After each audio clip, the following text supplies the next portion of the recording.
So ayan, andito po kami sa loob ng Walter Mart ngayon. Kami po ay patingin-tingin muna sa kung anong mayroon dito sa loob ng Walter Mart. Napadaan po kami ngayon dito. Ayan po, maraming pagkain. Maraming pagkain na masasarap. Sa mga gustong magpapalamig, tara dito sa Walter. Ayan po, walang gaanong tao dahil Sunday na ng hapon, iba uuwian. So ayan po sila tumitingin sa Goldilocks. Sa Goldilocks naman kami po napunta. So ayan, maraming cake at iba pa.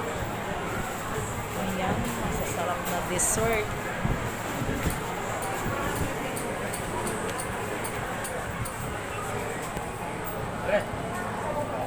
So ito po, napabili po kami ng sago.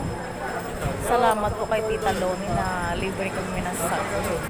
Ayan po siya, nakabili na ng Goldilocks. Ayan po, kami po ay papuntang Abinson sa mga appliance center at titingin daw sila ng washing machine dahil nasira na po ang washing machine.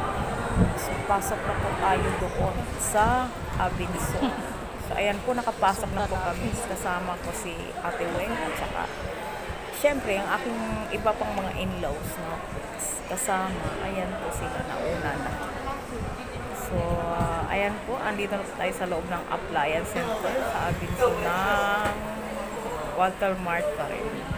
So, ayan po, nandito tayo sa mga washing machine. Namimili na sila. Namimili na.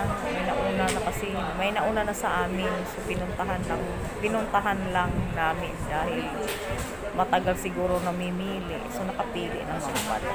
Dapat tig-100 na binili niya.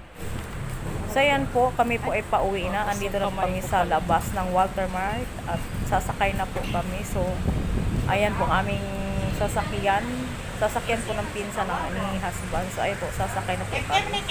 Thank you so much. Bye.